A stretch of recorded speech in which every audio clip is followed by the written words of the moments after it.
উমরে ফারুক সালাত শুরু করলেন, ফজরের সালাত, আল্লাহু আকবার।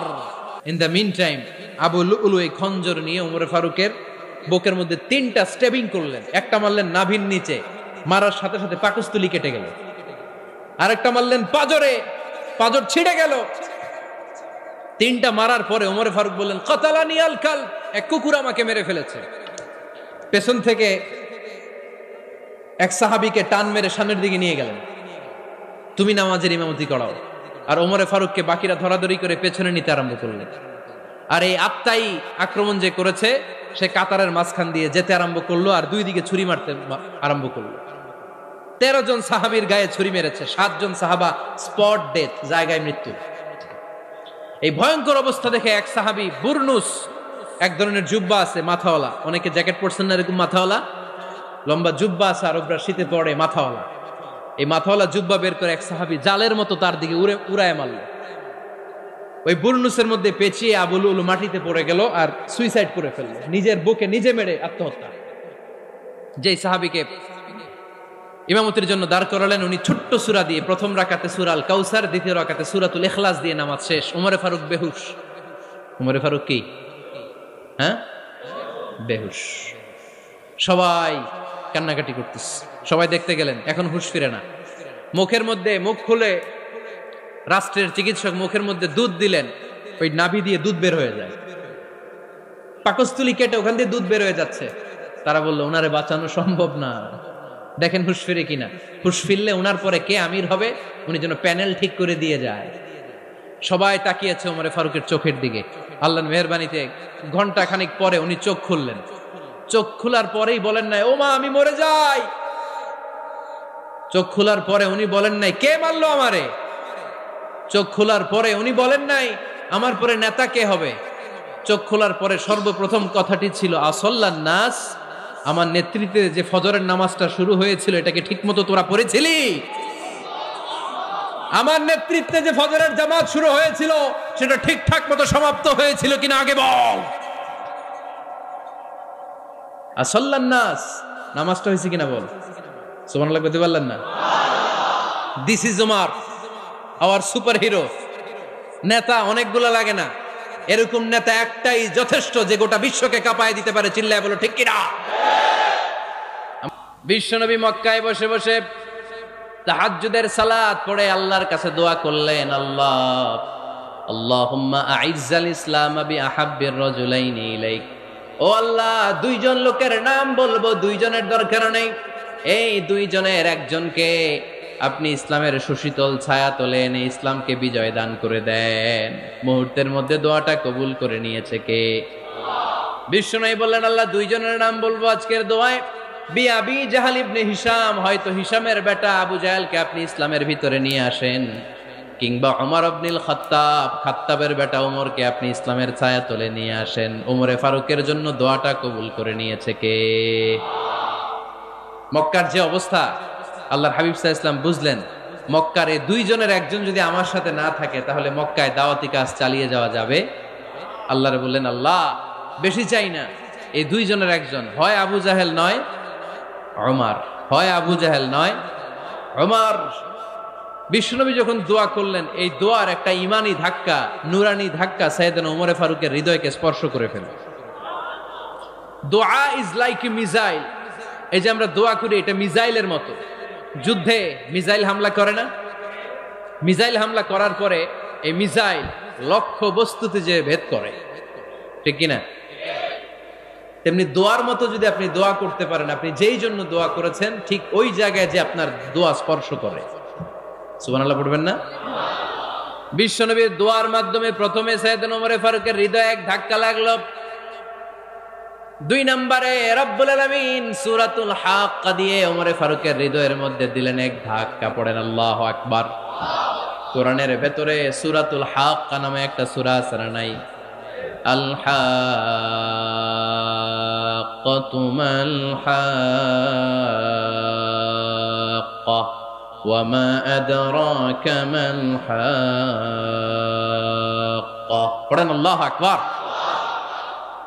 বিশ্বনবী যখন দোয়া করলেন, ওই দোয়া যখন সাইয়েদনা ওমর ফারুকের হৃদয়ে স্পর্শ করলো, সাইয়েদনা ওমর ফারুক সব সময় বিশ্বনবীরে ফলো করতে আরম্ভ করলেন। বিশ্বনবী ডানে গেলে লুকিয়ে লুকিয়ে ওমর ফারুক ডানে যায়, বিশ্বনবী বায়ে গেলে লুকিয়ে লুকিয়ে ওমর ফারুক বায়ে যায়।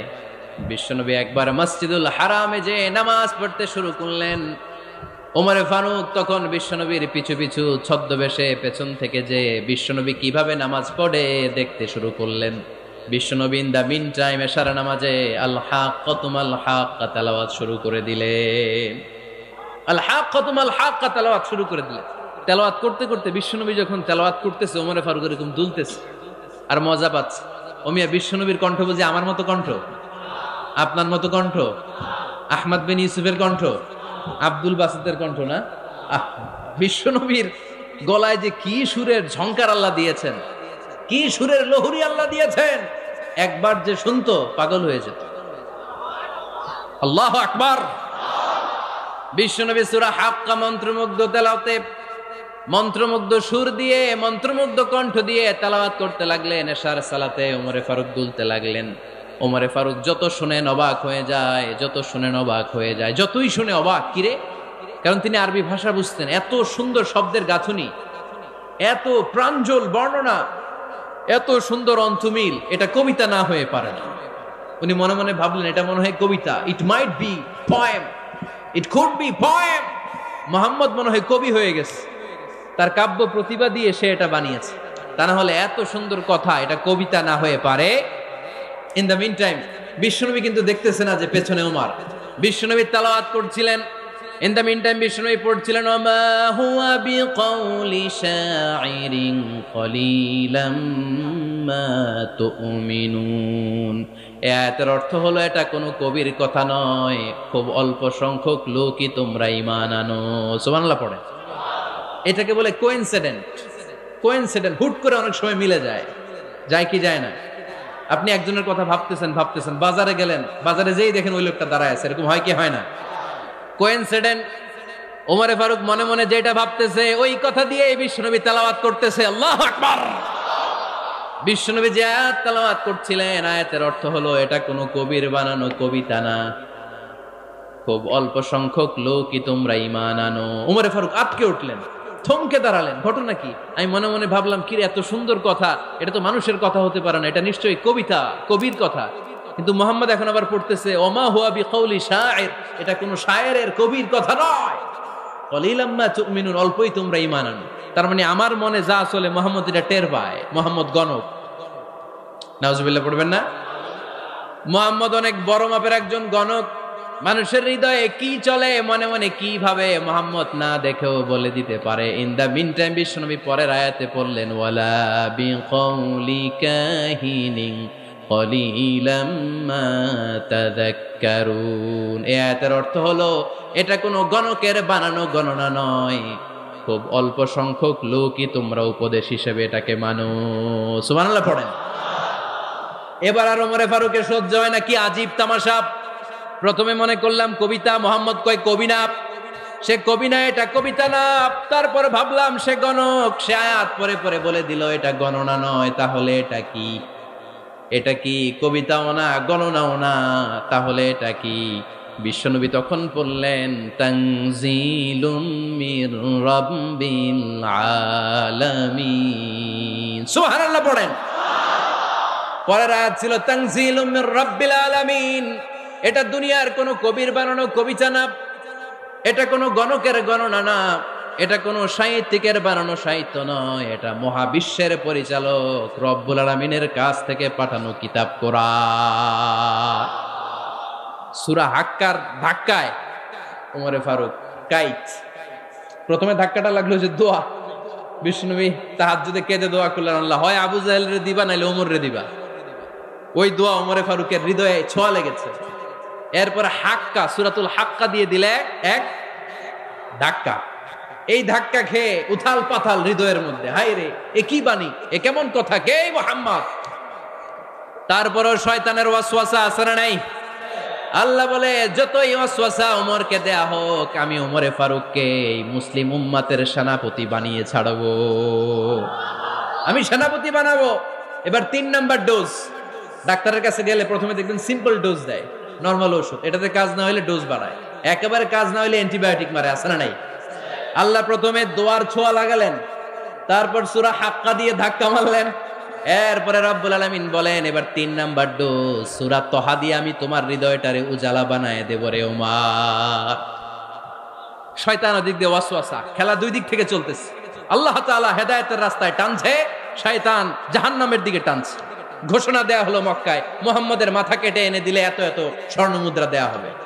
ওমরে ফারুক রাজি হয়ে গেলেন, নাঙ্গা তলোয়ার নিয়ে বিশ্বনবীর মাথা কাটার জন্য ছুটলেন। নাউজুবিল্লাহ পড়বেন না? বনু জাহরা গোত্রের এক লোক বলে, আইনা ইয়া ওমর, কই যাও? মুহাম্মাদের মাথা কাটতে যাই। আরে মুহাম্মাদের মাথা কাটতে যাও? তোমার বোন ফাতিমা বিনতে খাত্তাব আর তোমার বোন জামাই সাঈদ কদ সাবা, এরা তো ধর্ম ত্যাগ করে ফেলছে, এটা তো আমাদের ধর্ম ত্যাগ করে মুহাম্মাদের ফলোয়ার হয়ে গেছে। আগে ওমর ঘর সামলাও, পরে মুহাম্মাদের মাথা কাটতে যেও। ওমরে ফারুক অবাক হয়ে গেলেন, তলোয়ার নিয়ে বিশ্বনবীর দিকে না যেয়ে নিজের বাড়ির দিকে চলে গেলেন। বিশ্বনবীর আপন বোন ফাতিমা বিনতে খাত্তাব, বোন জামাই সাঈদ আর খাব্বাব রাদিয়াল্লাহু তাআলা আনহু তিনজন মিলে সূরা তহা তেলাওয়াত করছিলেন। পড়েন সুবহানাল্লাহ। মক্কায় লুকিয়ে লুকিয়ে দাওয়াত হতো। খাব্বাব রাদিয়াল্লাহু তাআলা আনহু একটা চামড়ার ফলকের মধ্যে সূরা তহার কয়েকটা আয়াত এনে ওমরে ফারুকের বোন আর বোন জামাইকে শিক্ষা দিচ্ছে, ট্রেনিং দিচ্ছে। সুবহানাল্লাহ পড়েন। লুকিয়ে লুকিয়ে ওমরে ফারুক যখন ঘরে চলে আসলেন, এরা তটস্থ হয়ে গেল। সাইয়েদনা খাব্বাব বিছানার তলায় লুকিয়ে গেলেন। ওমরে ফারুক বললেন, দরজা খোলো। ফাতিমা বিনতে খাত্তাব দরজা খোলার পরে নির্মম ভাবে সাইয়েদনা ওমর রাদিয়াল্লাহু তাআলা আনহু বোনের গায়ে আঘাত শুরু করে দিল। বোন জামাইকে আহত করতে শুরু করলো আর বলতে শুরু করলো, তোরা পাগল হলি কেন? কি আছে ওই মুহাম্মাদের মধ্যে? কি জাদু নিয়ে এসেছে? সে যাই বলে লোকজন পাগল হয়ে যায়, সবাই তার উপর কালিমা পড়ে ঈমান এনে ফেলে। কি এমন জিনিস তোদের কাছে আছে যেটা দেখে মুহাম্মদকে তোরা ভালোবাসলি? কি আছে? কি পড়তেছিলি আমারে দেখা। ফাতেমা বলে, ইন্নাকা রিজসুন লা ইয়ামাসসুহু ইল্লাল মুতাহহারুন। ও আমার ভাই ওমর, তুমি নাপাক। তুমি কি? লা ইয়ামাসসুহু ইল্লাল মুতাহহারুন, পবিত্রতা অর্জন না করে এই কোরআন ধরা যায় না। সুবহানাল্লাহ পড়েন। উমরে ফারুক গোসল করে আসলেন, কারণ ধাক্কা তো আগে কয়েকটা খাইছে। কথা বুঝেন নাই বোধহয়? প্রথমে দোয়ার ধাক্কা, পরে কোন সূরা দিয়ে ধাক্কা? হাক্কা দিয়ে ধাক্কা। 3 নম্বরে এখন আরেকটা ধাক্কা খাবে। গোসল করে আসলেন। ফাতিমা বিনতে খাত্তাব বললেন, গোসল যখন করে এসেছেন, এই নেন। উমরে ফারুক এবার চামড়ার কাপড়ের মধ্যে সূরা তহার প্রথম আয়াতের দিকে নজর করলেন। নজর করেই কোরআনের প্রেমে পড়ে গেলেন। পড়েন সুবহানাল্লাহ। উমরে ফারুক পড়তে আরম্ভ করলেন, তহা মা আনজালনা আলাইকাল কুরআনা লিতাশকা ইল্লা তাযকিরাতাল লিমান ইয়াখশা তানজিলাম মিম্মান খালাকাল আরদা ওয়াস সামাওয়াতিল উলা। সুবহানাল্লাহ পড়েন। উনি পড়তে আরম্ভ করলেন, তহা মা আনজালনা আলাইকাল কুরআনা লিতাশকা, এই কোরআনকে আমি তোমাদের হতভাগ্য জাতি হিসেবে দুনিয়ায় থাকার জন্য পাঠাই নাই। এটা রব্বুল আলামিনের পক্ষ থেকে এসেছে। যারা রবকে ভয় করে তাদের জন্য আছে উপদেশ। যিনি আকাশ বানিয়েছেন, জমিন বানিয়েছেন, ওই আল্লাহ তাআলা নিজেই এই কোরআন পাঠিয়েছেন। আওয়াজ করে পড়তে হবে আল্লাহু আকবার। উনি খুব ভালো আরবি জানতেন। সূরা তহা পড়ার পরে আর ধৈর্য ধারণ করতে পারে না। ওমরে ফারুক ছোট্ট বাচ্চার মতো কান্না শুরু করে দিলেন। আল্লাহু আকবার। সূরা তহাটা হাতে নিয়ে, তলোয়ারটা হাতে নিয়ে বিশ্বনবীর দিকে ছুটতে আরম্ভ করলেন। আইনা মুহাম্মদ, কোথায় মুহাম্মদ? তোমরা আমাকে মুহাম্মাদের কাছে নিয়ে চলো। বিশ্বনবী তখন সাফা পাহাড়ের পাদদেশে দারুল আরকাম ইবনে আলকামের ঘরে লুকিয়ে লুকিয়ে কোরআনের দাওয়াত দিতেন। ওমরে ফারুককে পাগলের মতো ছুটে আসতে দেখে বিশ্বনবীর চাচা হামজা ইবনে আব্দুল মুত্তালিব বলল, নবী আপনি পালান। ওই যে খাত্তাবের বেটা ওমর আপনাকে অপমান করার জন্য, আক্রমণ করার জন্য তেরে এসেছে।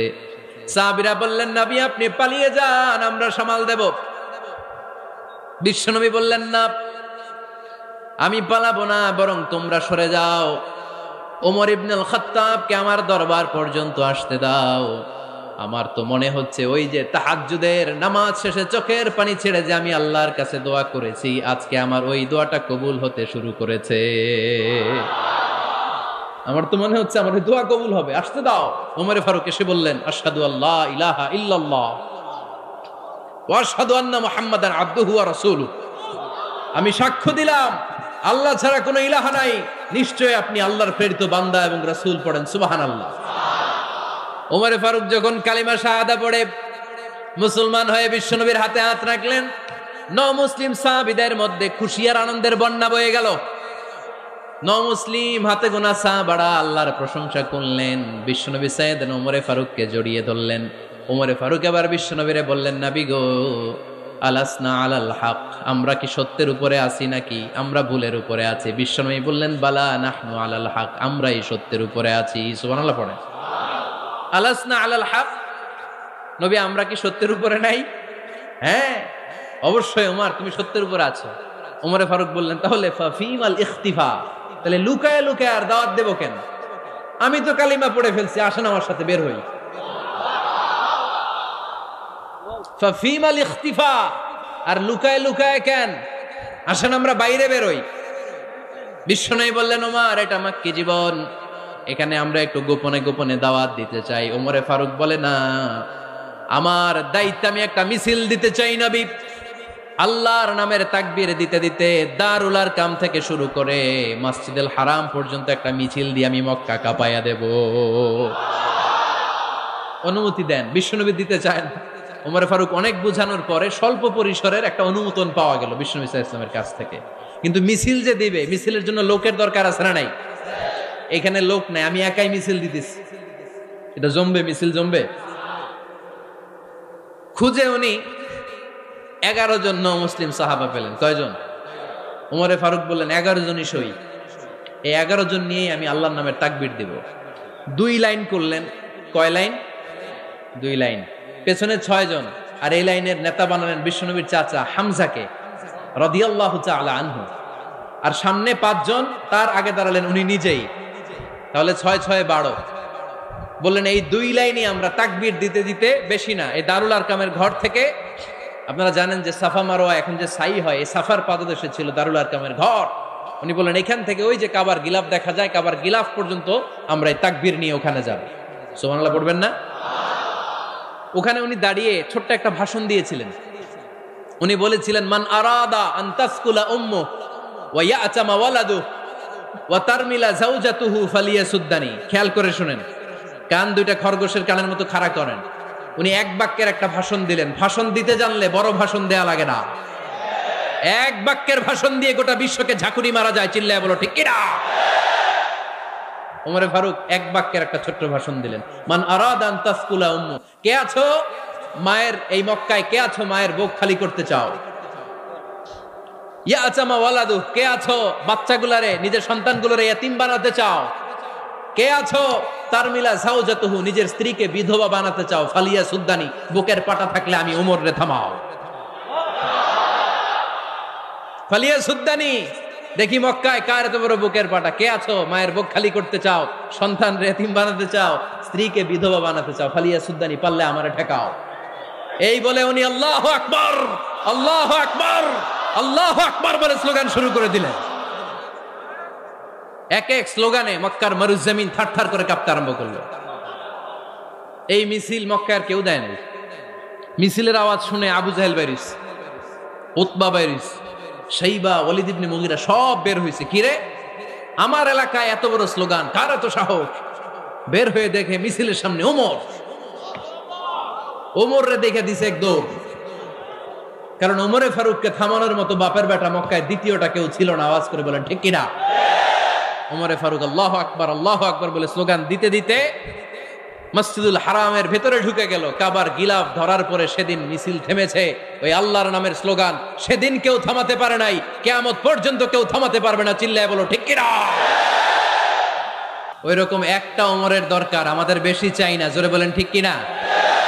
দাও খোদা দাও আমায় আবার ওমর দারাজ দিল, দাও খোদা দাও আমায় আবার ওমর দারাজ দিল, দাও আলীর মতো বীর সেনানী, আলীর মতো বীর সেনানী জাগাতে নিখিল,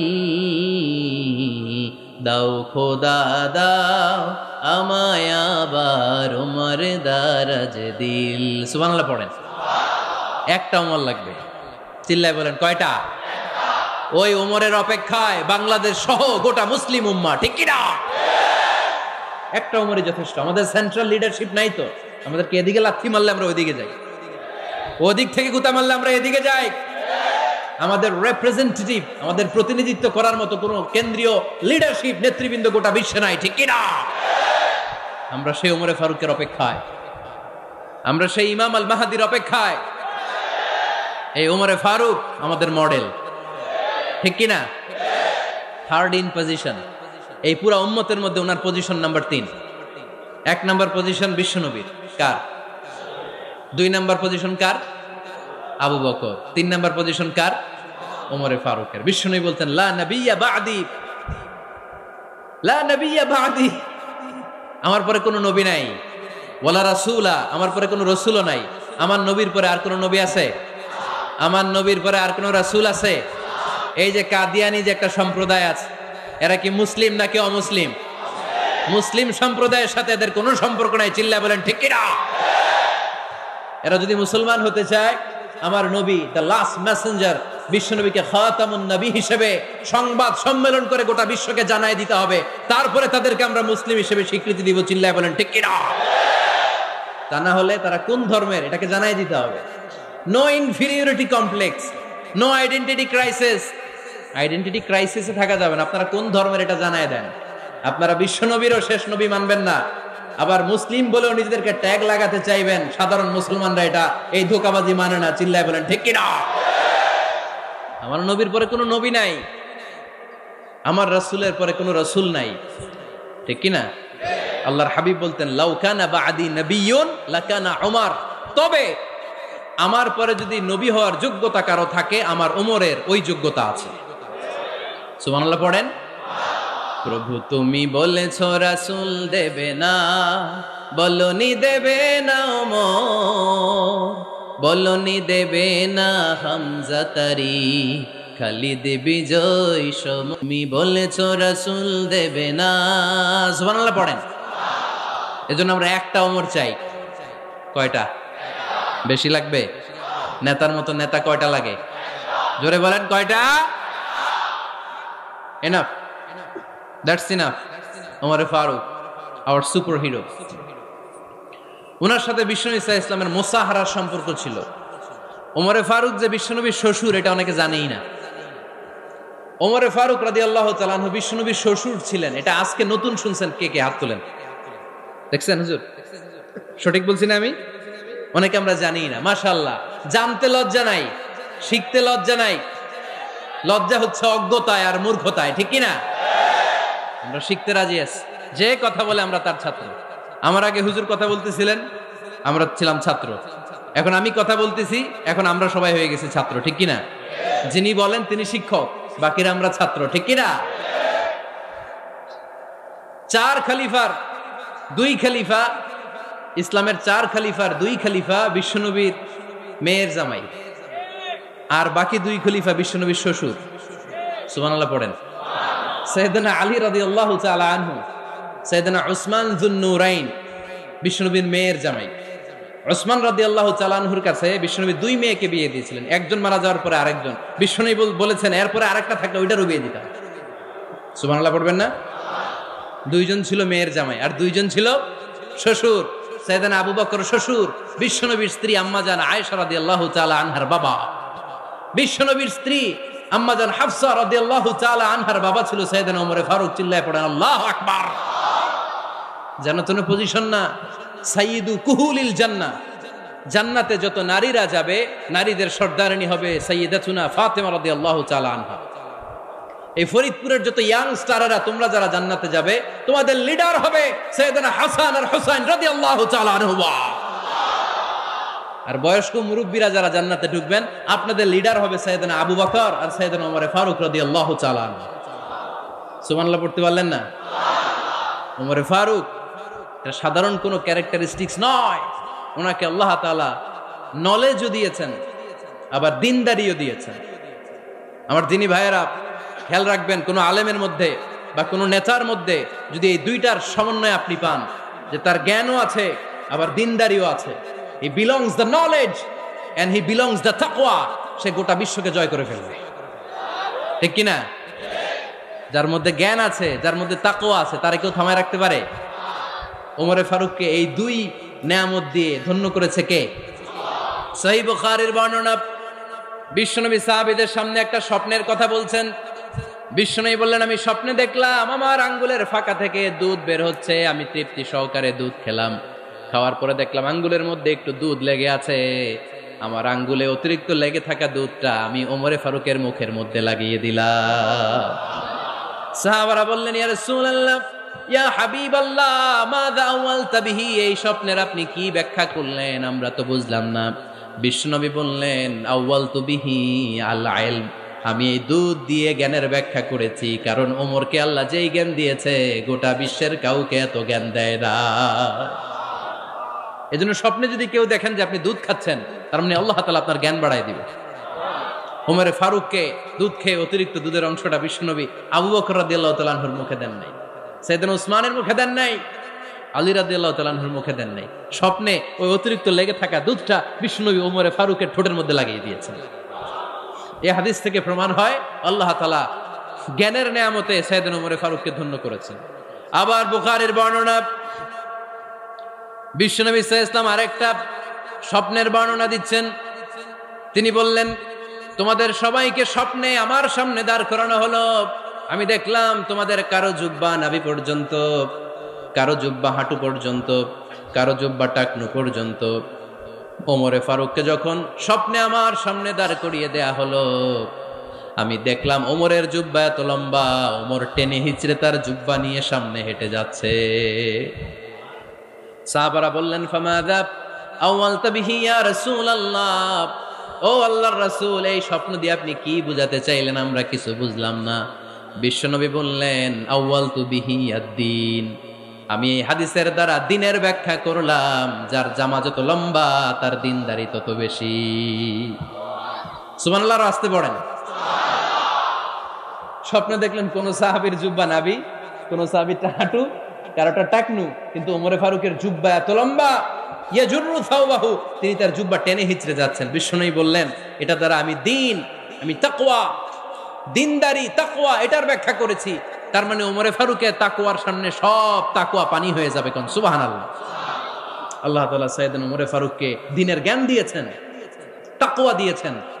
যুবক ভাইরা, যাকে আল্লাহ তাআলা দিনের জ্ঞান দেয়, যাকে আল্লাহ তাআলা তাকওয়ার এই গুণ দিয়ে সমৃদ্ধ করে, তার জন্য গোটা বিশ্বের সব দরজাগুলোকে ওপেন করে দেয় কে? কত বড় মুত্তাকি ছিলেন সাইয়েদনা ওমরে ফারুক। মদিনার সমাজে কয়জন মুনাফিক ছিল বিশ্বনবী ছাড়া কেউ বলতে পারতেন না। বিশ্বনবী কোন সাহাবীকে মুনাফিকদের লিস্ট দিয়ে যান নাই, একজন সাহাবী ছাড়া। দেখি কেউ বলতে পারেন কিনা ওই সাহাবীর নাম? কি নাম?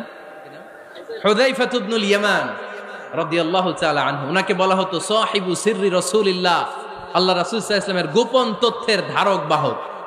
সুবহানাল্লাহ পড়বেন না? বিশ্বনবী ইন্তেকালের আগে মদিনার সমাজে মোট কয়জন মুনাফিক আছে, এই তথ্য আবু বকরকে বলেন নাই, ওমর রাদিয়াল্লাহু তাআলা আনহুকে বলেন নাই, উসমান রাদিয়াল্লাহু তাআলা আনহু, আলী রাদিয়াল্লাহু তাআলা আনহু, আশারাতুল মুবাশশিরিনা বিল জান্নাহ কোন সাহাবীকে বলেন নাই। শুধুমাত্র কেবলমাত্র একমাত্র হুযায়ফা ইবনুল ইয়ামান রাদিয়াল্লাহু তাআলা আনহুর কাছে মুনাফিকদের লিস্টে বিশ্বনবী দিয়ে গিয়েছেন। সুবহানাল্লাহ পড়েন। মদিনায় কারা কারা মুনাফিক কেউ জানতো না, হুযায়ফা ছাড়া। কে ছাড়া? নামটা আজকে মুখস্থ করেন, যাতে অন্য কোনো ওয়াজে কেউ জিজ্ঞেস করলে বলতে পারেন। মুনাফিকদের লিস্ট যে সাহাবীর কাছে বিশ্বনবী দিয়ে গিয়েছিলেন, সাহাবীর নাম কি? নাম? নামটা কেমন লাগে? ভাল লাগে? অনেকে আমারে জিজ্ঞেস করে, হুজুর আমার ছেলে হবে আগামী মাসে, একটা নাম দেন। নাম দিয়ে দিলাম হুযায়ফা। যাদের হবে ছেলে, এলাকায় যাদের নেক্সট কয়েক মাসে ছেলে হবে, খালি হুযায়ফা চলবে। কি চলবে? ভাল লাগে নামটা? ভাল লাগে, রাইখেন, অনেক সুন্দর নাম। উনি জানতেন মুনাফিক কারা। দেখেন ওমরে ফারুকের তাকওয়ার লেভেলটা কত হাই। ওমরে ফারুক একদিন হুযায়ফা রাদিয়াল্লাহু তাআলা আনহুর কাছে গেলেন, যে বললেন, হুযায়ফা, বিশ্বনবী ইন্তেকালের আগে মুনাফিকদের নামের লিস্টটা কারো কাছে দেয় নাই, আমার জানা নাই, সাইয়েদনা আবু বকরের জানা নাই, কোন সাহাবীর জানা নাই, তুমি ছাড়া। আমি তোমার কাছে জানতে চাই, আমি ওমরের নামটা ওই মুনাফিকদের খাতায় আছে কিনা আমার একটু বলো। আমার ওমরের নামটা ওই মুনাফিকদের লিস্টিতে একটু আছে কিনা, নামটা একটু বলো। যদি থাকে আমি ভালো হয়ে যাব। আমি নেফাকি দূর করে পাক্কা মুমিন হতে চাই। আমার নাম যদি মুনাফিকের লিস্টে থাকে আমি তো শেষ। হুযায়ফা চোখের পানি ঝেড়ে দিয়ে বলে, আমিরুল মুমিনিন, কেমন প্রশ্ন করলেন আপনি? আপনি বিশ্বনবীর শ্বশুর। এই উম্মতে আপনার পজিশন 3 নাম্বার। আপনারে মুনাফিকরা ভয় পায়, শয়তান আপনারে ভয় পায়। আপনি জান্নাতে সব বয়স্ক লোকদেরকে নিয়ে জান্নাতের মধ্যে আগে আগে ঢুকবেন, কেমন করে মুনাফিকদের কাতারে আপনার নাম থাকতে পারে ওমর? সুবহানাল্লাহ পড়ে। কি বিনয়ী, কি তাকওয়া। হুযায়ফাকে যে ধরতেন, হুযায়ফা একটু বলো না আমার নামটা মুনাফিকদের লিস্টিতে আছে কিনা। ওমরে ফারুকের যদি এই টেনশন থাকে যে আমি মুনাফিক হয়ে গেলাম কিনা, আমাদের এই টেনশন থাকার দরকার আছে না নাই? হ্যাঁ, যেন সব সময় আল্লাহর কাছে দোয়া করতে হবে, আল্লাহ তুমি নেফাকি থেকে আমাদেরকে বাঁচাও। আরো জোরে পড়েন আমিন। আপনারা ওঠা বসা শুরু করলেন কেন? অনেক রাত হয়ে গেছে তাই? জি হ্যাঁ, শেষ করে দেই তাহলে না? যে অনেকের কষ্ট হচ্ছে মনে হচ্ছে। হ্যাঁ, এক নম্বরে যাচ্ছে এইটা সব মুখস্থ দেখি। হ্যাঁ, 1 নাম্বার, 2 নাম্বার, 3 নাম্বার। 1 নাম্বার হইল পেশাবখানা, 2 নাম্বার পায়খানা, 3 নাম্বার নাকি এইটা?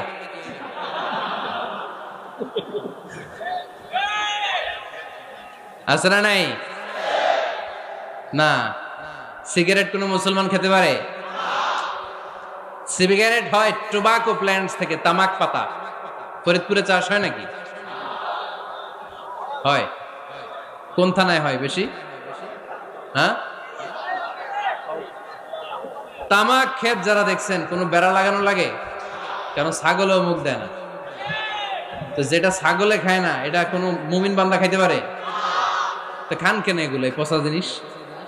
হ্যাঁ, এই পৃথিবীতে বিড়ি আর সিগারেটই একমাত্র খানা যেটা টয়লেটে ঢুকে খাওয়া যায়, তাই না?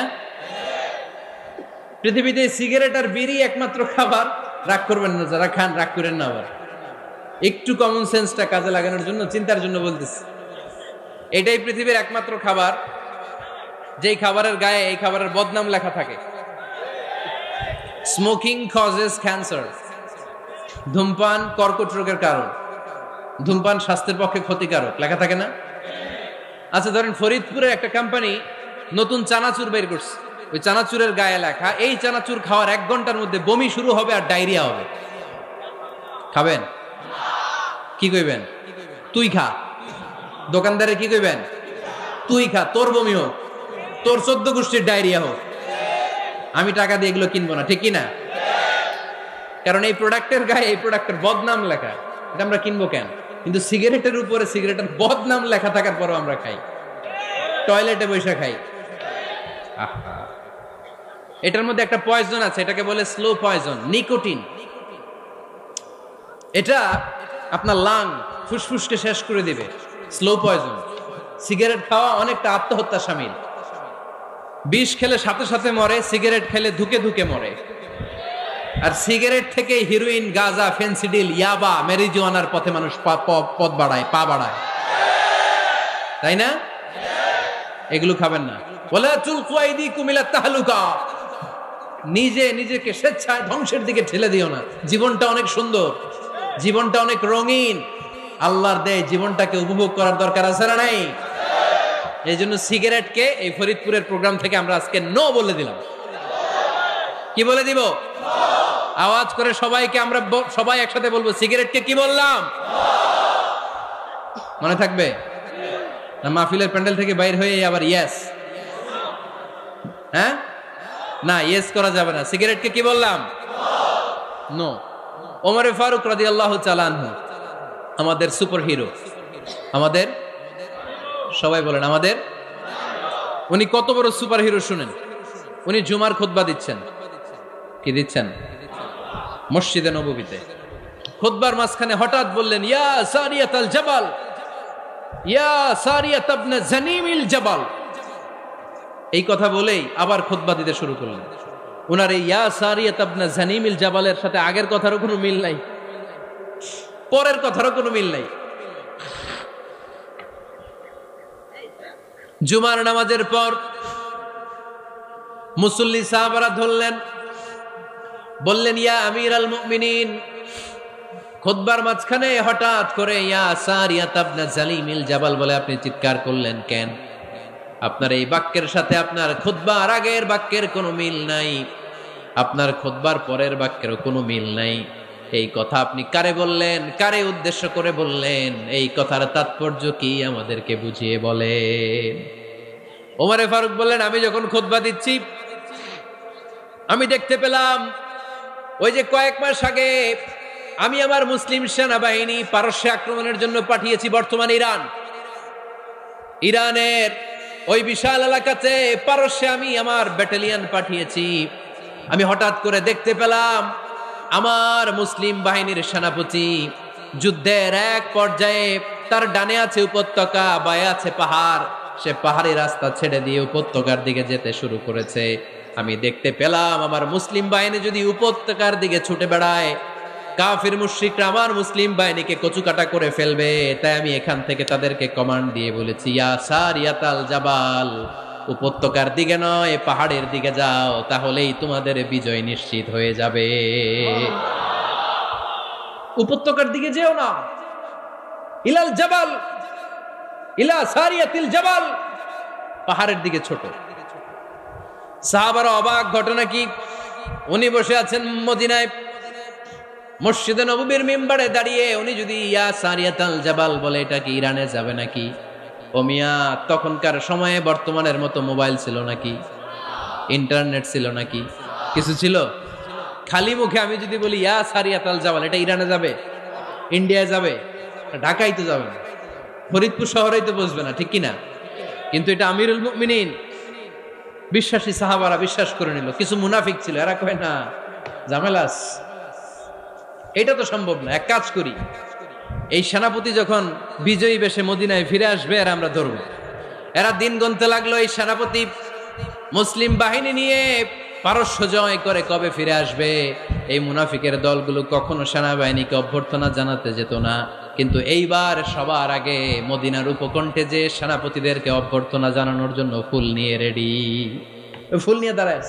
সেনাপতি ঢুকার সাথে সাথে ধরছে, এই সেনাপতি কোত্থেকে আসছে? কয় পারস্য জয় করে আসছি। কয় এমন এমন দিন, জুমার দিন দুপুর বেলা যুদ্ধের মাঝখানে আমিরুল মুমিনিনের কণ্ঠের কোন কথাবার্তা শুনছো নাকি? সেনাপতি অবাক, কয় তোমরা জানলা কেমনে? শুনছি তো। সুবহানাল্লাহ পড়বেন না? আমরা যুদ্ধে একটা ভয়ঙ্কর অবস্থার মধ্যে ছিলাম, পেছন থেকে শত্রু আমাদেরকে আক্রমণ করতে শুরু করে দিল। ডানে যাব না বায়ে যাব, সামনে যাব নাকি পেছনে যাব, রাস্তা খুঁজে পাচ্ছি না। ডান দিকে ছিল আমাদের উপত্যকার রাস্তা, বাঁ দিকে ছিল পাহাড়ি পথ। আমরা সোজা পথ হবে মনে করে উপত্যকার দিকে ছুটতে আরম্ভ করলাম। হঠাৎ করে আমিরুল মুমিনিনের কণ্ঠ বজ্র কণ্ঠে আমার কানের মধ্যে ভেসে আসলো। আমার মনে হলো আমিরুল মুমিনিন কেমন যেন আমাকে কমান্ড দিচ্ছেন আর বলছেন, ইয়া সারিয়াতাল জাবাল, ডান দিকে উপত্যকার পথে নয়, তাড়াতাড়ি পাহাড়ের দিকে সৈন্য বাহিনী নিয়ে উঠে যা। পাহাড়ের দিকে, ডানে না। This is wrong track and this is the right track. ওই দিন যদি ওমরে ফারুকের ওই গাইডলাইন, আমিরুল মুমিনিনের কমান্ড যদি আমি না শুনতাম, আজকে বিজয়ের বেশে ফিরতেও পারতাম না, আমাদের চেহারাও তোমরা দেখতে পেতে না। ওমরে ফারুকের ওই কমান্ড, ওই গাইডলাইন অদৃশ্য থেকে শোনার কারণে এই পারস্যের মধ্যে আমাদেরকে সেই যুদ্ধে বিজয় দান করেছে কে? দিস ইজ ওমরে ফারুক, দিস ইজ ওমরে ফারুক। বিশ্বনবী বলতেন, ওমর মা লাকিয়াকা শাইতানু সালিকান ফাজ্জান ইল্লা সালাকা ফাজ্জান গায়রা ফাজ্জিক। ওমর, শয়তান ইবলিস যদি তোমার কোনো রাস্তা দিয়ে হাঁটতে দেখে, শয়তান ওই রাস্তা রেখে দিয়ে অন্য রাস্তা দিয়ে হাঁটে। সুবহানাল্লাহ বাড়িতে যায় বললেন। কে বলতেছে? বিশ্বনবী। কার ব্যাপারে? ওমরে ফারুকের ব্যাপারে। শয়তান যদি দেখে যে ওমরে ফারুক এই রাস্তা দিয়ে হাঁটতেছে, শয়তান ওই রাস্তা রেখে দিয়ে অন্য রাস্তা দিয়ে হাঁটে। সুবহানাল্লাহ পড়েন। রাত্রিবেলা আমরা আমাদের বাচ্চা ছেলে মেয়েদেরকে যখন খাওয়াই, বাচ্চারা খেতে চায় না, এরকম হয় আপনাদের ফরিদপুর এলাকায়? হ্যাঁ, এই এলাকায় হয় নাকি? খেতে চায় না বাচ্চারা, এই চকলেট দেখায়া, এই মিনা কার্টুন দেখায়া, এইটা সেইটা এগুলো সেগুলো বলে, গল্প টল্প বলে ভুলায়া খাওয়ানো লাগে, তাই না? তারপরও খায় না। আমারও ছোট মেয়ে আছে, খেতে চায় না, এইটা সেইটা এমনি সেমনি খাওয়ানো লাগে। তো শেষে না পেরে মা বাবা বলতে বাধ্য হয়, ওই যে ভূত আসতেছে, ভূত, তাড়াতাড়ি তাড়াতাড়ি খাও, নাহলে যে ভূত ধরবে তোমারে। ওই যে বাঘ আসতেছে, বাঘ, তাড়াতাড়ি খাইলে নাহলে বাঘে কামড়াবে। বলি না আমরা? আপনারা কি বলেন? ভূত। আর কি বলেন?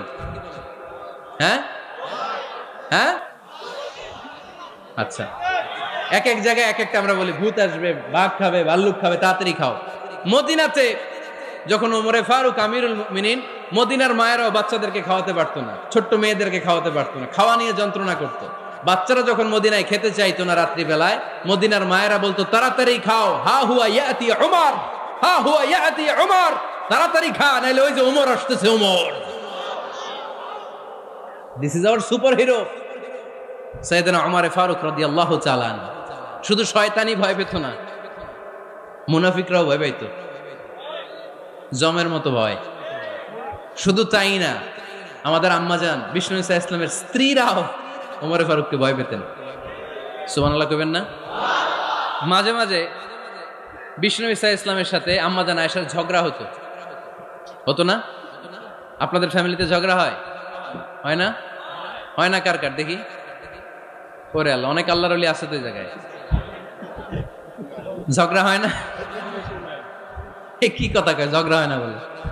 বিশ্বনবীর ফ্যামিলিতে ঝগড়া হয়, আপনার ফ্যামিলিতে হয় না? মিষ্টি ঝগড়া। আর ও বিয়াই করে নাই,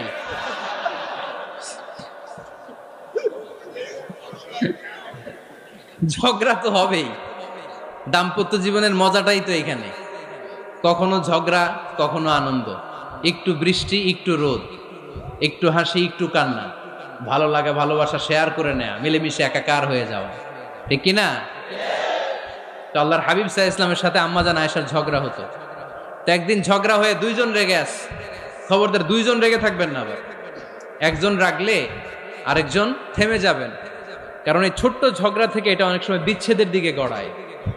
আমার প্রিয় ফরিদপুরবাসী, ভাবি রেগে গেলে আপনি রাইগেন না, ওই দিন আপনি একটু ঠান্ডা থাকেন। আবার আপনি রেগে গেলে, আমার মাইকের আওয়াজ যদি ভাবিরা শুনেন, আপনারা রেগে যায় না, একটু ঠান্ডা থাকবেন। দুইজনে রেগে গেলে তো তৃতীয় বিশ্বযুদ্ধ শুরু হবে, তাই না? একজন রেগে গেলে আরেকজন ঠান্ডা। কারণ এই সামান্য ঝগড়া থেকে, ইগোর কারণে এটা বিচ্ছেদ আর ডিভোর্স পর্যন্ত গড়ায়। আর শয়তান এখানে উস্কানি দেয়, কারণ ইমানদারদের ফ্যামিলি ভাঙতে পারলে শয়তান সবচেয়ে বড় খুশি হয়। আর ইমানদারদের ফ্যামিলি টিকে থাকলে খুশি হয়ে যায় কে? আম্মাজান আয়েশা রাদিয়াল্লাহু তাআলা আনহার সাথে বিষ্ণু ইসা ইসলামের ঝগড়া হতো মাঝে মাঝে। একবার ঝগড়া হলো, বিষ্ণু ইসা ইসলামের রাগ, আম্মাজান আয়েশাও রাগ। বিষ্ণু বললেন, আয়েশা, ঝগড়া করে আর কতক্ষণ থাকবো, আসো মিটমাট করি। আয়েশা রাদিয়াল্লাহু বললেন, ঠিক আছে, মিটমাট করবো। তো বিষ্ণু ইসা ইসলাম বললেন, মিটমাটের জন্য কারে ডাকবো? ওমর রে ডাকি। কয় না, ওমর রে না, ওমর গালিজ, ওমর অনেক রাগে, আমার ডর লাগে। কয় তাহলে তোমার আব্বারে ডাকি। কয় ডাকেন। কি খুশি! মেয়েদের মধ্যে অভ্যাসটা আছে না নাই? তাহলে তোমার আব্বারে ডাকি, ডাকেন। ডেকে নিয়ে আসা হলো। আবু বকর রাদিয়াল্লাহু তাআলা আনহু দাঁড়ালেন, আম্মাজান আয়েশা দাঁড়ালেন, বিশ্বনবীও দাঁড়ালেন। বিশ্বনবী বললেন, আয়েশা, তোমার আব্বা আসছে, এবার ঘটনা খুলে বলার পালা, তুমি বলবা নাকি আমি বলবো? আম্মাজান আয়েশা বললেন, আপনি বলেন, তবে ওয়ালা তাকুল ইল্লা হাক্কান, যেটা ঘটছে ওইটাই বললেন, মিথ্যা কথা কইেন না। আবু বকর রাদিয়াল্লাহু তাআলা আনহু রেগে মেগে আগুন। কি, এই কথা তুমি কেমন করে বলো? বিশ্বনবী কি মিথ্যা কথা কখনো বলবে? রেগে মেগে দিলেন মেয়ের গালে এক চড়। বানিয়ে বলতেছি না, মুসনাদ আহমদ ইবনে হাম্বলের হাদিস। বাবার হাতের থাপ্পড়কে আম্মাজান আয়েশা উল্টে বললেন। সাইয়েদনা আবু বকর রাগে গড়গড় করছেন, আবার মারার জন্য তেড়ে গেলেন। এবার বাঁচার জন্য আম্মা জান আয়েশা বিশ্বনবীর পিছনে যে আশ্রয় নিলেন, বিশ্বনবী বাঁচানোর জন্য 2 হাত মেলে দাঁড়িয়ে গেলেন। পড়েন সুবহানাল্লাহ। বিশ্বনবী যখন 2 হাত মেলে দাঁড়িয়ে গেলেন, সাইয়েদনা আবু বকর রাদিয়াল্লাহু আনহু থেমে গেলেন। সাইয়েদনা আবু বকর রাদিয়াল্লাহু তাআলা আনহু ঘর থেকে বের হয়ে বারান্দায় দাঁড়ালেন। পড়েন সুবহানাল্লাহ। এবার বিশ্বনবী আম্মা জান আয়েশার কাছে যেয়ে বলেন, ইয়া আয়েশা কাইফা রাআইতিনি আনকাসতুকি মিনার রাজুল, দেখছো কেমনে বাঁচাইলাম? আমি না থাকলে ভর্তা বানাই ফেলতো আজকে। আমি বাঁচাইছি তোমারে, আমি আমার লগে ঝগড়া করো তুমি। লজ্জায় পড়ে আম্মা জান আয়েশা খিলখিল করে হেসে দিলেন, বিশ্বনবীও হেসে দিলেন। দুইজনের হাসির মধুর আওয়াজ শুনে সাইয়েদনা আবু বকর বাইরে থেকে অবাক, কিরে এতক্ষণ না ঝড় তুফান, এখন দেখি হাসি। সালাম দিয়ে অনুমতি নিয়ে ভিতরে ঢুকলেন। ঢুকে দেখেন আম্মা জান আয়েশাও হাসে, বিশ্বনবীও হাসে। এ হাসি দেখে আবু বকর রাদিয়াল্লাহু আনহু হেসে দিলেন। আরশের উপর থেকে খুশি হয়ে গেলেন কে? এবার সাইয়েদনা আবু বকর রাদিয়াল্লাহু তাআলা আনহু বললেন, ইয়া রাসূলুল্লাহ আশরিকানি ফি সিলমিকুমা কামা আশরাকতুমানি ফি হারবিকুমা। ও নবী, যুদ্ধ লাগলে, দুইজন যুদ্ধ লাগলে মীমাংসার জন্য যেমনি আমারে ডাকেন, এরকম হাসি আর আনন্দের মুহূর্তেও আমারে একটু ডাইকেন। আশরিকানি ফি সিলমিকুমা কামা আশরাকতুমানি ফি হারবিকুমা। নবী, আপনাদের মধ্যে ঝগড়া লাগলে সন্ধি করার জন্য আমারে যেমনি ডাকেন, আপনাদের হাসি খুশি আনন্দ খুনসুটি এই মজাদার মুহূর্তগুলোতে আমারে বঞ্চিত রাখেন না, আমার একটু ডাইকেন। সুবহানাল্লাহ পড়েন। এই মুসনাদে আহমদ ইবনে হাম্বলের হাদিস শোনার উদ্দেশ্য হচ্ছে, বিশ্বনবী প্রথমে ওমর ফারুকের নাম বলেছিলেন। সাইয়েদনা আয়েশা বলে, না আমি ডরাই। হাইবাত, দিস ইজ কল্ড হাইবাত ওমর। একবার বিশ্বনবীর সব বিবিরা ধরলেন, ও নবী আমাদেরকে এটা দেন, ওইটা দেন, ঘরে এটা নাই, ওইটা নাই, ওইটা নাই। বিশ্বনবীকে, আমার কাছে কিচ্ছু নাই, যদি এমনি আমার বউ হয়ে থাকতে চাও থাকো, তাহলে তা না হলে যা লাগবে কিনে দেব, সাথে সাথে তালাকও দিয়ে দিব। কিছু দিতে পারবো না, আমার নাই তো, সামর্থ্য নাই। কিন্তু বিবিরাও ছাড়া না, এটা দেন ওইটা দেন। বিশ্বনবী রহমতের নবী, বিবিদেরকে বুঝাতেও পারেন না। বিবিরা আবদার করতেছে, নবী এটা লাগবে ওইটা লাগবে। ইন দ্য মিন টাইম বিশ্বনবী একজনের সালাম শুনতে পেলেন। কে যেন দরজায় দাঁড়িয়ে বলতেছে, আসসালামু আলাইকুম। বিশ্বনবী দরজার দিকে তাকালেন, তাকিয়ে বললেন, ওয়া আলাইকুমুস সালাম। আর বুঝতে পারলেন এটা আমার ওমরের সালাম। সালাম দেওয়ার পরে বিবিদের দিকে তাকায় দেখে একজন বিবিও নাই, সব অন্দরমহলের ভিতরে দৌড়। সুবহানাল্লাহ পড়তে পারলেন না? This is our super hero Omar. এরকম ওমর একটা লাগবে, চিল্লায় বলেন কয়টা? একটা ওমর গোটা বিশ্বকে সোজা করে দিবে। একটা ওমর সবল আর দুর্বলের সব পার্থক্য দূর করে দিবে। মাজলুমের উপর জালিমের অত্যাচারের অবসান ঘটায় দিবে। গোটা বিশ্বটাকে সাম্য, মৈত্রী, ভালোবাসার ইনসাফ দিয়ে পরিপূর্ণ করে দিবে। সেই উমরের অপেক্ষায় আমরা। নিজের ছেলেকে 80টা বেত মেরেছেন। কয়টা? 80টা বেত মেরেছে। এই ব্যাপারে অনেকগুলো বর্ণনা পাওয়া যায়। সবচেয়ে সহিহ বর্ণনা হচ্ছে মুয়াত্তা ইমাম মালিকের বর্ণনা। ওমর ফারুক রাদিয়াল্লাহু তাআলা আনহুর ছেলে আব্দুর রহমান মারুফুন বিআবি শাহমা ছিলেন মিশরে। ওখানে নাবিজ খেয়েছিলেন। নাবিজ হচ্ছে আরব দেশের লোকেরা দুধের মধ্যে শক্ত খুরমা রাত্রেবেলা ঢেলে দিত। ঢেলে দিলে সারা রাত ওই খুরমার রসটা দুধের সাথে মিশে দুধটা লাল হয়ে যেত। এটারে সকালবেলা খেত, খুব সুস্বাদু। এটাকে বলে নাবিজ। কিন্তু এটা রাতে ভিজাইলে সকালেই খাইতে হয়, রেখে দিলে আবার একটু সমস্যা হয়। এটা অনেকটা তারির মতো হয়ে যায়, মাতলামি চলে আসে। তো ওমরে ফারুকের ছেলে নাবিজ খেয়েছেন, মদ খাননি, নাবিজ। কিন্তু নাবিজ খাওয়াতে সাকরান চলে এসেছে। সাকরান চলে আসাতে এটা যখন প্রমাণিত হয়েছে, আমর ইবনুল আস রাদিয়াল্লাহু তাআলা আনহু নাকি 80 বেত মেরেছেন মিশরে। কয় বেত? নিয়ম হচ্ছে সবার সামনে, কিন্তু সবার সামনে না মেরে একটু গোপনে মেরেছে। এই তথ্য যখন ওমরে ফারুকের কাছে এসেছে, উনি বললেন, না, মারতে হবে সবার সামনে, আলাদা মারলা কেন? ও মদিনায় ফিরে আসলে আমি আবার 80টা মারব। মদিনায় ফিরে আসার পরে সাইয়েদনা ওমরে ফারুক ওই আগের 80টারে আর ধরেন নাই, নিজ হাতে আবার 80টা বেত মেরেছেন। এই বেত মারার 1 মাস পরে এই আবু শাহমা ইন্তেকাল করেছে। অনেক ঐতিহাসিক বলে এই বেতের আঘাতে মরেছে, কেউ কেউ বলেছে নিজের রোগের কারণে মরেছে। কিন্তু দিস ইজ দ্য ইনসাফ সিস্টেম অফ ওমর। নিজের ছেলে বলে ছেড়ে দেয় নাই।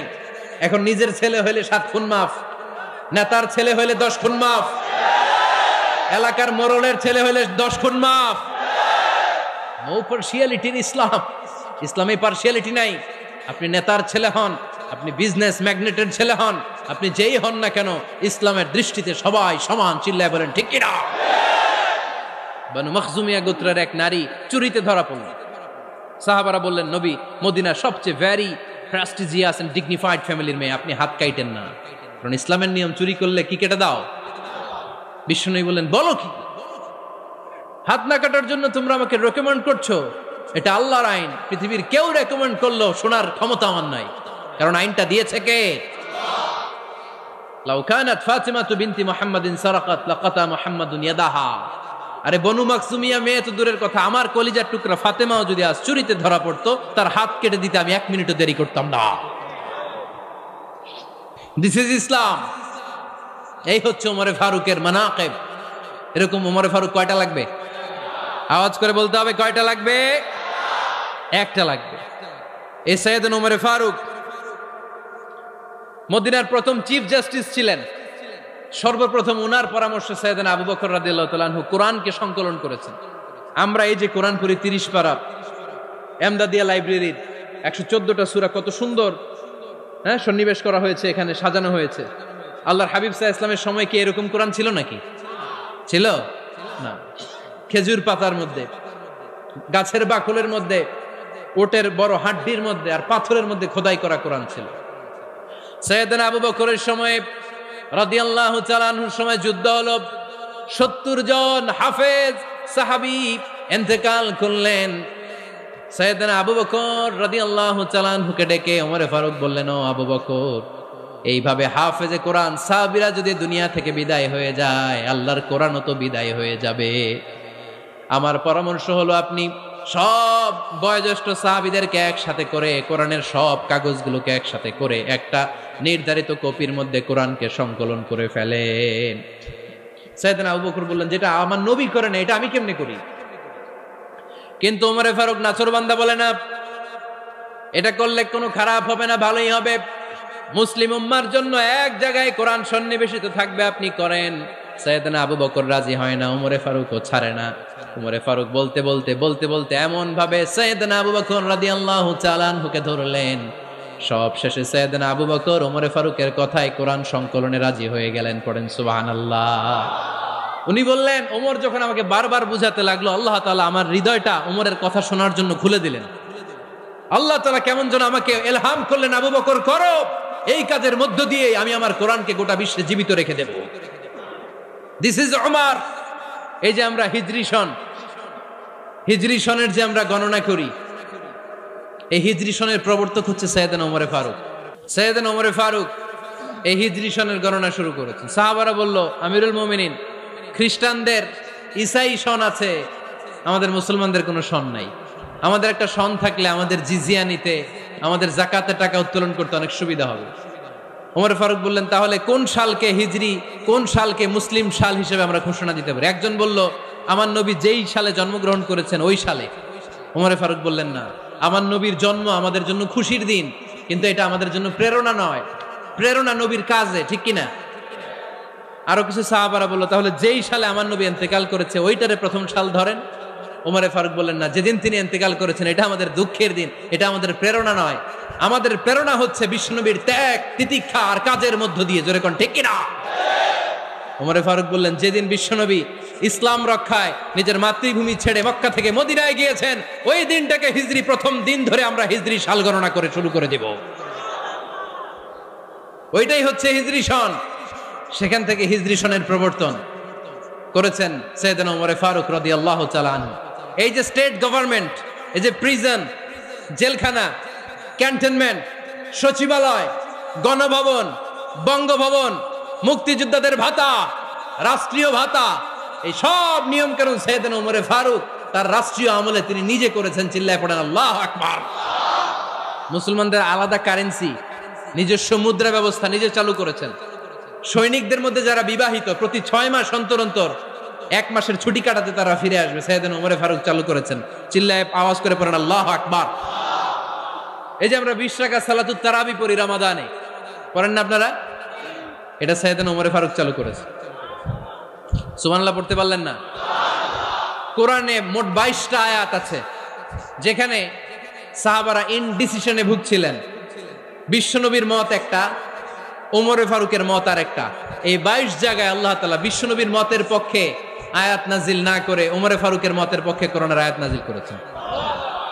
আওয়াজ করে পড়েন আল্লাহু আকবার। এদিকে উঠলেন কেন আপনারা? যারা উঠছেন আমার দিকে তাকান।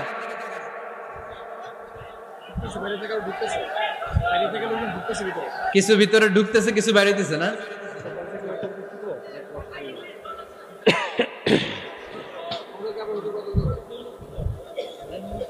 সাইয়েদনা ওমর ফারুক, আমরা সাহাবীদের জীবন চরিত পড়তে চাই না, কত যে অনুপ্রেরণামূলক দৃষ্টান্ত সাইয়েদনা ওমর ফারুক আমাদের জন্য রেখে গিয়েছেন। ওমর ফারুক যখন খলিফা, দিনের বেলায় যদি রাষ্ট্রে কোনো নিয়ম জারি করতেন, দিনের বেলায় জনগণকে কোনো বিষয়ে যদি নিষেধ করতেন, রাত্রে বেলায় খাওয়ার সময় ফ্যামিলি মেম্বারদের সবাইকে বলতেন, এই দিনের বেলা আমি জনগণকে এই কাজ করতে নিষেধ করেছি, তোমরা আমার ফ্যামিলি মেম্বার, খবরদার তোমরা এই কাজ করো না। জনগণ করলে যতটুকু শাস্তি, তোরা করলে পাবি ডবল শাস্তি। সুবহানাল্লাহ কইবেন না? আমাদের নেতারা ওই বাড়ির বিচার করে, ওই বাড়ির মাইয়ার বিচার, ওই বাড়ির পোলার বিচার, নিজের পোলা গাঞ্জা টানে, আছে না নাই? নিজের মেয়ে অপরাধ করে, আছে না নাই? কি নেতা ছিলেন ওমর ফারুক! আগে নিজের ঘর সামলিয়েছেন, আগে নিজেকে সামলিয়েছেন, নিজের ঘর ঠিক করেছেন, বলেছেন জনগণ করলে যত বেদ, তোরা করলে double Veda. This is call leader, ঠিক কিনা? এক বাবা এসে বললেন, ওমর ফারুক আমার ছেলে কথা শোনে না, বেয়াদব। ওমর ফারুক ছেলেরা ডাকলেন, বাবা তুমি তোমার আব্বাজানের কথা শোনো না, এটা তো কবিরা গুনাহ। ছেলে বলে, ওমর ফারুক সব দায় দায়িত্ব আল্লাহ ছেলে মেয়েদেরকে দিয়েছে, বাবা মাকে কোনো দায়িত্ব দেয় নাই। ওমর ফারুক বললেন, অবশ্যই দায়িত্ব দিয়েছে। তাহলে বলেন আমার বাবার দায়িত্ব কি? উনি বললেন, প্রাইমারিলি প্রথমত 3 দায়িত্ব। আইয়ান তাকিয়া উম্মা, পৃথিবীর প্রতিটি বাবার উচিত ছেলেদের মেয়েদের জন্য ভালো মায়ের ব্যবস্থা করা। 2 নম্বরে আইয়ুহসিনা ইসমা, সুন্দর তার একটা নাম রেখে দেয়া। 3 নাম্বার ইউআল্লিমাহুল কিতাব, তার আল্লাহর কিতাব শিক্ষা দেওয়া। এবার ছেলেকে আমার আব্বা 3টার একটাও করে নাই। এবার ওমর ফারুক রেগে গেলেন, বাবার কাঁধে ধরলেন, বললেন তুই ছেলের জন্য বিচার নিয়ে আসলি, তোর 3টা দায়িত্বের একটাও তুই পালন করিস নাই। ছেলে বলে, আমিরুল মুমিনিন, আমার মা নর্তকী, আমার মা মাজুসি, আমার মায়ের মধ্যে কোনো আদব কাদব নাই, সুন্দরী দেখে আমার মারে বাবা বিয়ে করছে, আমার মায়ের কাছ থেকে জীবনে কিছু শিখি নাই। 2 নাম্বার সাম্মানি খানফাসা, আমার বাবা আমার নাম রেখেছে চামচিকা। কি নাম রাখছে? এটা নাম হইলো একটা, এরকম উল্টাপাল্টা নাম আছে না নাই? না, এগুলো রাখবেন না। আব্দুল্লাহ রাখবেন, আব্দুর রহমান রাখবেন, আর একটা কি বলছি আজকে? হুযায়ফা রেখে দিয়েন, পারবেন? ওয়ালাম ইউআল্লিমনি হারফাম মিন কিতাবিল্লাহ, আমিরুল মুমিনিন। শুধু তাই না, আল্লাহর কোরআনের একটা অক্ষর আমার বাবা কোনোদিন আমারে শিক্ষা দেয় নাই। ওমর ফারুক রেগে গেলেন, এবার বাপের কান্দে দইরা মারতে শুরু করলেন। তুই পোলার নামে বিচার নিয়ে আইছিস, তোরে মার দিমু আগে। এরকম নেতার দরকার আছে না নাই? মদিনায় এক লোক তার বউরে রাগের চোটে 100 তালাক দিয়ে ফেলছে। কয় তালাক দেয়ার নিয়ম? কয়টা দিছে? কয়টা? এবার স্ত্রী কাঁদতে কাঁদতে এসে বলে, আমিরুল মুমিনিন দেখেন, আমার স্বামী আমারে রেগে মেগে 100 তালাক দিচ্ছে। ওমর ফারুক বললেন, দইরা নিয়ে এটারে। নিয়ে আসা হলো। ওমর ফারুক বললেন, কয়টা তালাক দিয়েছ? কয় 100টা। কেন দিছ? কয় মাথা গরম আছিল। এরকম আছে না? তালাক দেওয়ার সময় সব তালাক, তুই তালাক, তোর মা তালাক, তোর বোন তালাক, সব তালাক। তালাক দিবে ওয়াইফ রে, দিতেছে সবাই রে। ওমর ফারুক বললেন, দিবে 3টা, 100টা দিলা কেন? কয় মেজাজ গরম ছিল। কয় দাঁড়া, আত-তালাকু মিন শাআইরিল্লাহ, তালাক হচ্ছে আল্লাহর দেয়া বিধানের একটা নিদর্শন, এটা নিয়ে তুই খামখেয়ালি করলি। আমার রায় শোন, আমার রায় হচ্ছে 3 তালাকে তোর বউ তালাক, বাকি 97 তালাক তোর পিঠের উপরে পড়বে। এরকম বিচারের দরকার আছে না নাই? এরকম দৃষ্টান্তমূলক বিচার যদি বাংলার জমিনে দেয়া হতো, আর কোন নারী ধর্ষিতা হতো? আর কোন নারীকে অ্যাসিড মারা হতো? আর কোন নারী যৌতুকের জন্য কান্না করতো? একটা আমল লাগবে, বেশি না। মক্কা, মদিনা, এই 7 জায়গায় 7 জন গভর্নর পাঠিয়েছেন, তাদের থেকে তথ্য নিতেন। এই গভর্নর সিস্টেম উনি বানিয়েছেন। সাইয়েদনা আমর ইবনে আল আস রাদিয়াল্লাহু তাআলা আনহুকে পাঠিয়েছেন মিশরে। মিশরে একটা দৌড় প্রতিযোগিতা হতো। মিশরি বলে, আমার মাল্লা কেন? তুমি খেলায় পারো না, আমারে মাল্লা কেন? কয় আনা ইবনুল আকরামিন, আমি গভর্নরের পোলা। আমি যা বলবো এটাই হবে, আমার উপরে কথা নাই। মিশরি ওইখানে আর ঝগড়া বাঁধায় নাই, মনে দুঃখ নিয়ে মদিনায় চলে আসলেন। এসে বললেন, আমিরুল মুমিনিন, আপনি আমর ইবনুল আস রাদিয়াল্লাহু তাআলা আনহুকে মিশরের গভর্নর বানিয়ে পাঠিয়েছেন। একটা প্রতিযোগিতায় আমি চ্যাম্পিয়ন হয়েছি, ওনার ছেলে হয়েছে রানার আপ। কেন সে চ্যাম্পিয়ন হতে পারে নাই? এই কারণে আমার মাথায় লাঠি দিয়ে 3টা বাড়ি মেরেছে। বিচারটা দিছে কার দরবারে? কথা বুঝেন নাই বোধহয়? ওমরে ফারুকের দরবার। ওমরে ফারুক বললেন, তাই আগামী বছরের অমুক তারিখ আমি সব গভর্নরদেরকে ডেকে হিসাব নিতে, ওই দিন তুই থাকবি, পারবি না? মিশরে বলে, পারবো মানে অবশ্যই পারবো।